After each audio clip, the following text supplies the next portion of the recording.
प्रतिभा जी अपने बेटे बहू से नाराज होकर अपनी बेटी नीलम के घर आ गई।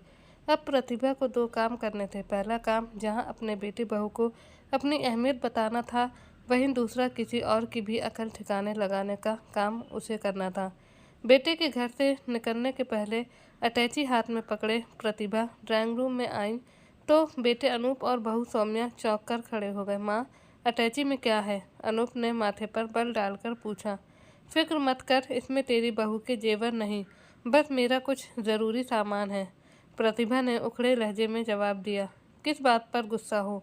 अपने बेटे के इस प्रश्न का प्रतिभा ने कोई जवाब नहीं दिया तो अनूप ने अपनी पत्नी की तरफ प्रश्न सूचक निगाहों से देखा। नहीं, मैंने मम्मी से कोई झगड़ा नहीं किया है, सौम्या ने फौरन सफाई दी, लेकिन तभी कुछ याद करके वह बेचैन नजर आने लगी। अनूप खामोश रहकर सौम्या के आगे बोलने का इंतज़ार करने लगा। बात कुछ खास नहीं थी। मम्मी फ्रिज से कल रात दूध निकाल रही थी तो मैंने बस ये कहा था कि सुबह कहीं मुकुल के लिए दूध कम ना पड़ जाए, क्योंकि कल चाय कई बार बनी थी।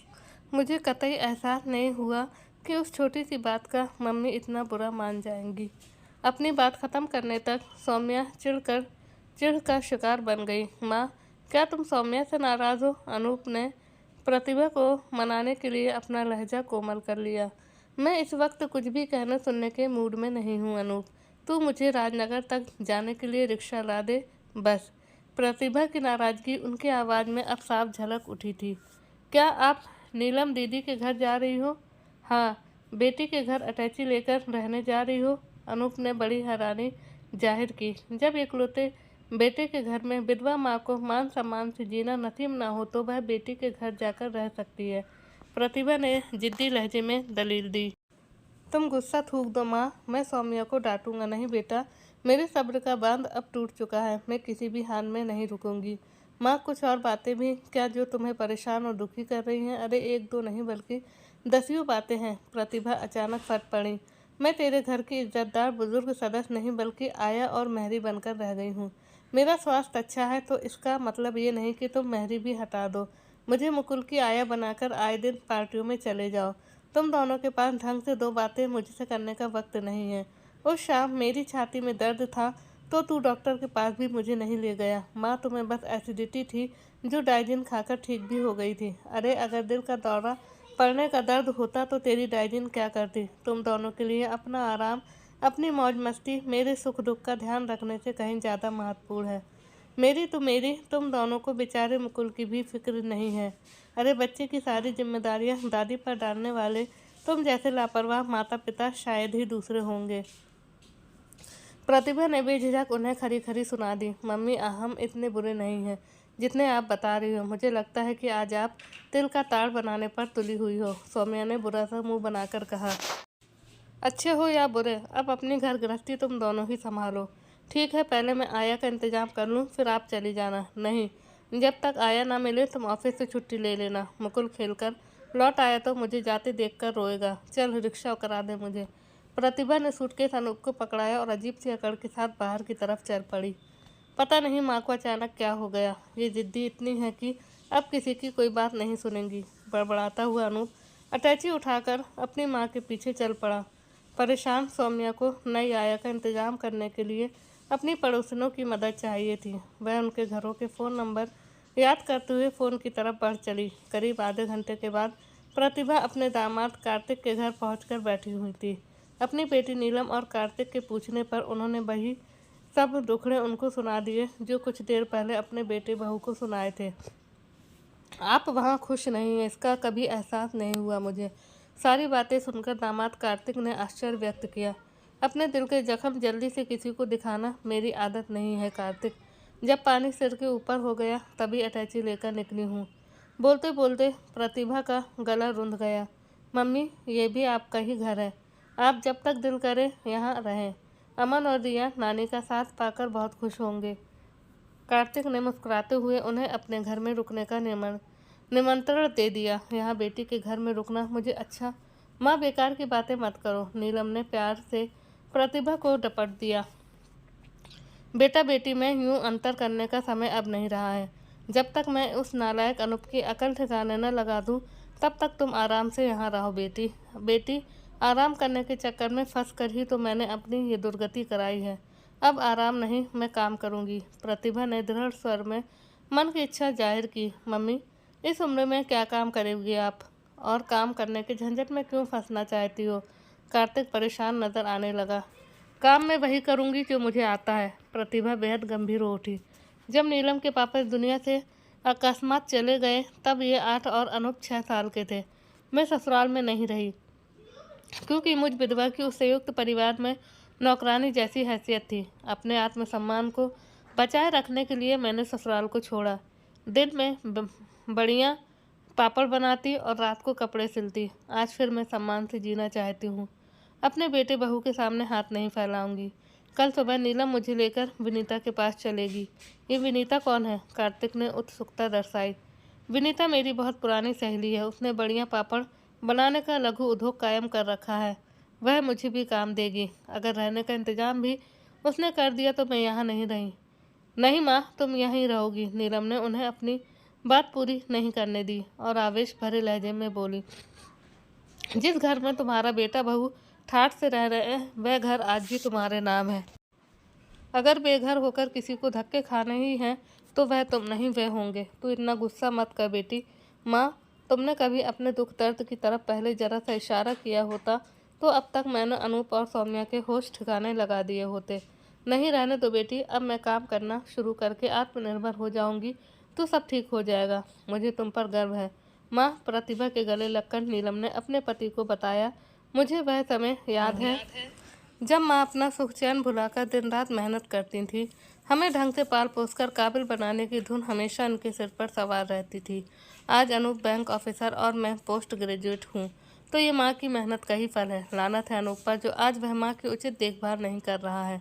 मेरी ये बेटी भी कम हिम्मती नहीं है। कार्तिक, प्रतिभा ने स्नेह से नीलम का सिर सहलाया। पापड़ बढ़िया बनाने में ये मेरा पूरा हाथ बटाती थी। पढ़ने में हमेशा अच्छी रही।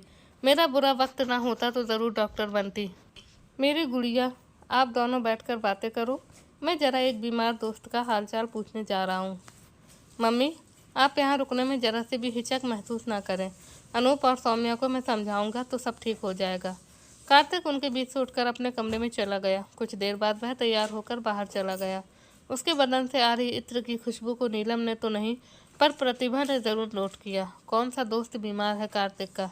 प्रतिभा ने अपने स्वर को सामान रखते हुए नीलम से पूछा।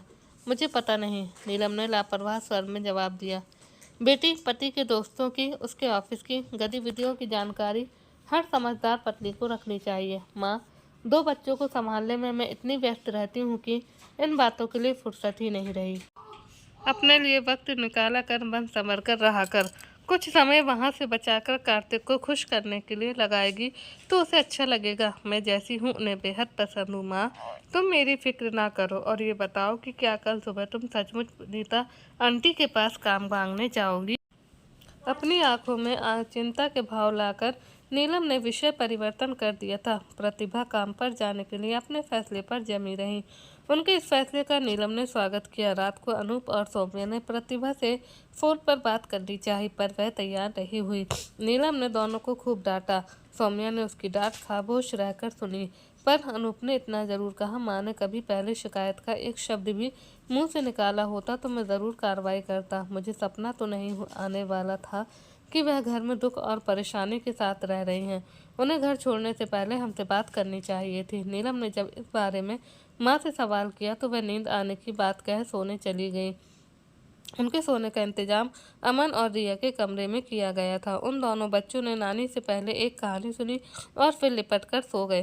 प्रतिभा को मुकुल बहुत याद आ रहा था, इस कारण वह काफ़ी देर से सो सकी थी। अगले दिन बच्चों को स्कूल और कार्तिक को ऑफिस भेजने के बाद नीलम माँ के साथ विनीता से मिलने जाने के लिए घर से निकली थी। विनीता का कुटीर उद्योग बड़ा बढ़िया चल रहा था। घर की पहली मंजिल पर बने बड़े हॉल में 15-20 औरतें बढ़िया पापड़ बनाने के काम में व्यस्त थी। वह प्रतिभा के साथ बड़े प्यार से मिली। पहले उन्होंने पुराने वक्त की यादें ताज़ा की।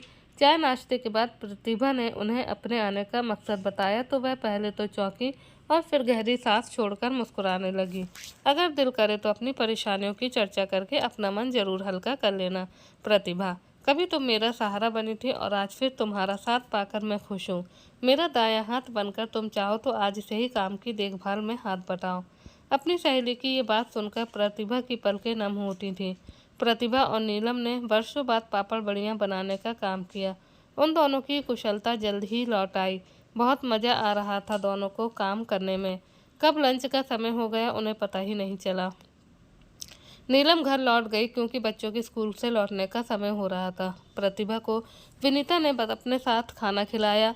प्रतिभा शाम को घर लौटी तो बहुत प्रसन्न थी। कार्तिक को उन्होंने अपने उस दिन के अनुभव बड़े जोश के साथ सुनाए। रात को 8 बजे के करीब अनूप और सौम्या मुकुल को साथ लेकर वहां आ पहुंचे। उनको देखकर नीलम का पारा 7वें आसमान पर चढ़ गया। बड़ी कठिनाई से कार्तिक और प्रतिभा उसके गुस्से को शांत कर पाए। चुप होते होते भी नीलम ने अपने भाई व भाभी को खूब खरी खोटी सुना दी थी। माँ अब घर चलो, इस उम्र में और हमारे होते हुए तुम्हें काम पर जाने की कोई ज़रूरत नहीं है। दुनिया की नज़रों में हमें शर्मिंदा कराकर तुम्हें क्या मिलेगा? अनूप ने आहत स्वर में प्रश्न किया। मैं इस बारे में कुछ नहीं कहना सुनना चाहती हूँ। तुम लोग चाय पियो, तब तक मैं मुकुल से बातें कर लूँ। प्रतिभा ने अपने 5 वर्षीय पोते को गोद में उठाया और ड्राइंग रूम से उठकर बच्चों के कमरे में चली आई। उस रात अनूप और सौम्या प्रतिभा को साथ वापस ले जाने में असफल रहे। लौटते समय दोनों का मूड बहुत ख़राब हो रहा था। मम्मी अभी गुस्से में है, कुछ दिनों के बाद उन्हें समझा बुझाकर हम भेज देंगे। कार्तिक ने उन्हें आश्वासन दिया। उन्हें पापड़ बड़ियाँ बनाने के काम पर जाने से भी रोको जीजा जी। अनूप ने प्रार्थना की। जो भी इस बात को सुनेगा हम पर हंसेगा। अनूप, मेहनत व ईमानदारी से किए जाने वाले काम पर मूर्ख लोग ही हंसते हैं। माँ ने यही काम करके हमें पाला था। कभी जाकर देखना कि विनीता आंटी के यहाँ काम करने वाली औरतों के चेहरे पर स्वाभिमान और खुशी की कैसी चमक मौजूद रहती है। थोड़े से समय के लिए मैं भी वहाँ रोज जाया करूँगी माँ के साथ। अपना फैसला बताते हुए नीलम बिल्कुल भी नहीं झिझकी थी। बाद में कार्तिक ने उसे काम पर न जाने के लिए कुछ देर तक समझाया भी, पर नीलम ने अपना फैसला नहीं बदला। मेरी बेटी कुछ मामलों में मेरी तरह से ही जिद्दी और धुटकी पक्की है कार्तिक। ये किसी पर अन्याय होते भी नहीं देख सकती। तुम नाराज़ मत हो और कुछ दिनों के लिए इसे अपनी इच्छा पूरी कर लेने दो। घर के काम का हर्जा इसका हाथ बटाकर मैं नहीं होने दूंगी। तुम बताओ, तुम्हारे दोस्त की तबीयत कैसी है? प्रतिभा ने अचानक विषय परिवर्तन कर दिया। मेरे दोस्त की तबीयत को क्या हुआ है? कार्तिक चौंका। अरे कल तुम अपने एक बीमार दोस्त का हालचाल पूछने गए थे ना? हाँ हाँ, वह अब ठीक है, बेहतर है। अचानक बेचैन नजर आ रहे कार्तिक ने अखबार उठाकर उसे आंखों के सामने यूं किया मानो प्रतिभा की नज़रों से अपने चेहरे के भावों को छिपा रहा हो। प्रतिभा ने नीलम की तरफ देखा, पर उसका ध्यान उन दोनों की तरफ ना होकर दिया की चोटी खोलने की तरफ लगा हुआ था। प्रतिभा के साथ नीलम भी रोज पापड़ बड़ियाँ बनाने के काम पर जाती। माँ शाम को लौटती पर बेटी 12 बजे तक लौट आती। दोनों इस दिनचर्या से बेहद खुश थी। मुकुल को याद करके प्रतिभा कभी कभी उदास हो जाती, नहीं तो बेटी के घर उनका समय बहुत अच्छा बीत रहा था। प्रतिभा को वापस ले जाने में अनूप और सौम्या पूरे 2 हफ्ते के बाद सफल हुए। आया की देखभाल मुकुल के लिए अच्छी नहीं है मम्मी। वह चिड़चिड़ा और कमज़ोर होता जा रहा है। सारा घर आपकी गैर मौजूदगी में बिखर सा गया है। मैं हाथ जोड़कर प्रार्थना करती हूँ, अपनी सारी गलतियाँ सुधारने का वादा करती हूँ। बस अब आप घर चलिए प्लीज़। हाथ जोड़कर यूँ विनती कर रही बहू को प्रतिभा ने अपनी छाती से लगाया और घर लौटने को राजी हो गई। नीलम ने पहले ही ये सुनिश्चित करवा लिया कि घर में झाड़ू पोछा करने व बर्तन मांजने वाली बाई आती रहेगी। वह तो आया को भी आगे के लिए रखवाना चाहती थी, पर इसके लिए प्रतिभा ही तैयार नहीं हुई। मैं जानती थी कि आज मुझे लौटना पड़ेगा, इसलिए मैं विनीता से 15 दिन की अपनी पगार ले आई थी। अब हम सब पहले बाजार चलेंगे। तुम सबको अपने पैसों से मैं दावत दूंगी और उपहार भी। प्रतिभा की इस घोषणा को सुनकर बच्चों ने तालियां बजाईं और खुशी से मुस्कुरा उठे। प्रतिभा ने हर एक को उसकी मनपसंद चीज़ बाजार में खिलवाई। कार्तिक और अनूप को कमीज मिली। नीलम और सौम्या ने अपनी पसंद की साड़ियाँ पाईं। रिया ने ड्रेस खरीदी। अमन को बैट मिला और मुकुल को बैटरी से चलने वाली कार।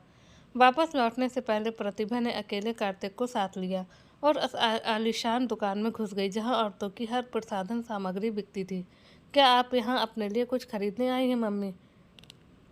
कार्तिक ने उत्सुकता जताई। नहीं, यहाँ से मैं कुछ बरखा के लिए खरीदना चाहती हूँ। प्रतिभा ने गंभीर लहजे में जवाब दिया। बरखा कौन? एकाएक ही कार्तिक के चेहरे का रंग उड़ गया। तुम्हारी दोस्त जो मेरी सहेली उर्मिला के फ्लैट के सामने वाले फ्लैट में रहती है, वही बरखा जिससे मिलने तुम अक्सर उसके फ्लैट पर जाते हो, जिसके साथ तुमने गलत तरह का रिश्ता जोड़ रखा है। मम्मी, ऐसी कोई बात नहीं है। कार्तिक, प्लीज़ झूठ बोलने की कोशिश मत करो और मेरी ये चेतावनी ध्यान से सुनो। प्रतिभा ने उसकी आंखों में आंखें डालकर सख्त स्वर में बोलाना शुरू किया। नीलम तुम्हारे प्रति, घर व बच्चों के प्रति पूरी तरह से समर्पित है। पिछले दिनों में तुम्हें इस बात का अंदाज़ा हो गया होगा कि वह अन्याय के सामने चुप नहीं रह सकती। मेरी बेटी मान सम्मान से जीने को सबसे महत्वपूर्ण मानती है। उसे बरखा की भनक भी लग गई तो तुम्हें छोड़ देगी। मेरी बेटी सूखी रोटी खा लेगी पर जिएगी इज्जत से। जैसे मैंने बनाया वैसे ही वह भी पापड़ बड़ियाँ बनाकर अपने बच्चों को काबिल बना लेगी। आज के बाद तुम कभी बरखा के फ्लैट पर गए तो मैं खुद तुम्हारा कच्चा चिट्ठा नीलम के सामने खोलूँगी। तुम्हें मुझे अभी वचन देना होगा कि तुम उससे संबंध हमेशा के लिए समाप्त कर लोगे। अगर तुम ऐसा नहीं करते हो तो अपनी पत्नी व बच्चों से दूर होने को तैयार हो जाओ। अपनी गृहस्थी उजाड़ कर फिर खूब मज़े से बरखा के साथ मौज मस्ती करना। कार्तिक ने कांपती आवाज़ में अपना फैसला सुनाने में ज़्यादा वक्त नहीं लिया। मम्मी, आप नीलम से कुछ मत कहना, वह खुददार औरत मुझे कभी माफ़ नहीं करेगी। गुड, मुझे तुमसे ऐसे ही जवाब की उम्मीद थी। आओ बाहर चले। प्रतिभा एक तीर से दो शिकार करके बहुत संतुष्ट थी। उन्होंने घर छोड़कर अनूप व सौम्या को अपना महत्व व उनकी जिम्मेदारियों का एहसास कराया था। साथ ही नीलम के व्यक्तित्व की कुछ विशेषताओं से कार्तिक को परिचित कराकर उसे सही राह पर लाई थी और उनका मिशन पूरी तरह सफल रहा था। पाठकों, आज की कहानी यहीं समाप्त होती है। उम्मीद है